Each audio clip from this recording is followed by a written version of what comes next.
But first, I can't believe what I've been seeing in the newspapers and all this serious talk on the TV. We're being conned, right? I mean, the media, the politicians, we're being conned, all of us. Why is anyone at all taking seriously this statement on the weekend by supposed Aboriginal leaders, people who pushed the voice that Australians just voted against, 61% to 39% because of dividers by race? Why is this statement being taken seriously when the people who wrote it refuse to be named?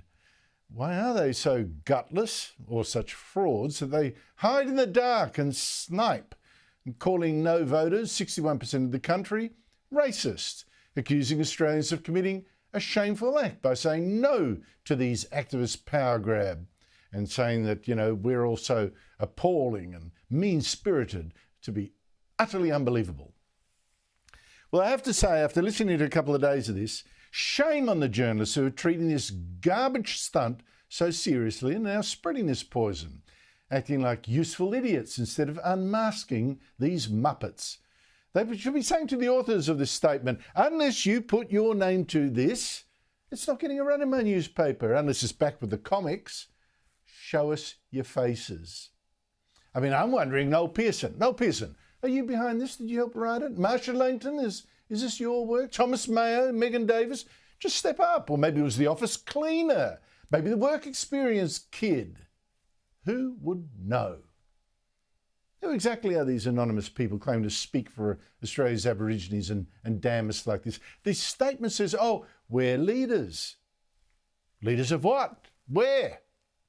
Were any of them elected by anyone but themselves? And the thing is, there's actually a reason they're anonymous, and that's in fact the con. The secrecy is actually what makes this statement seem much, much bigger than it really is. And the secrecy is, of course, deliberate, and shame on the media for going along with it. Let me prove this to you, prove how you're being conned.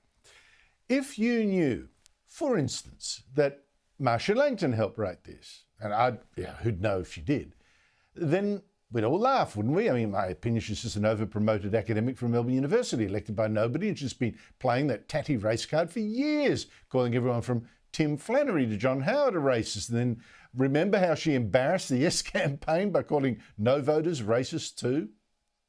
They're the ones who are spewing the racism. So if this is Marsha Langton at again saying racist, shameful, wah, almost nobody would take this statement seriously. They'd just say, it's Marsha again.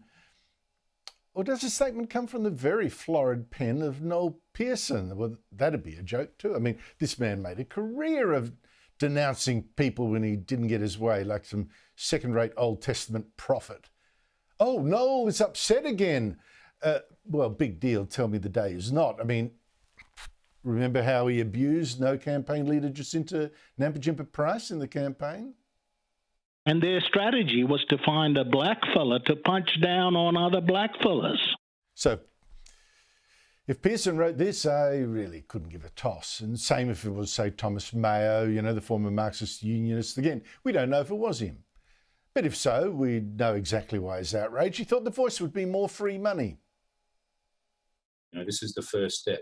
It's a vital step, and it puts all the explanation behind it. Pay the rent, for example.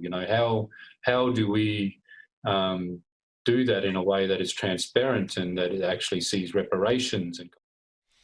So Thomas Mayo's upset? Well, show me someone who cares. No Aboriginal town or tribe elected this bloke either. So just who is behind this statement? Who that we'd actually think, that's an opinion I should take seriously, that person. Well, in fact, what makes this an even bigger farce is that some members of the Prime Minister's Aboriginal and Advisory Committee, advising him on the voice, have told journalists, again privately, they don't like the document's language. They don't want to be part of it. It doesn't speak for them. Which makes this statement an even bigger joke, when even some of the radical activists behind the voice thinks it goes too far. So all the more reason then to know exactly whose dumb idea this was, and then have them held accountable for throwing such a nasty tantrum.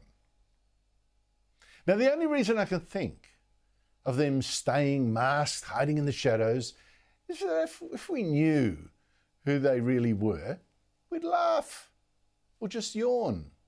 And they know it.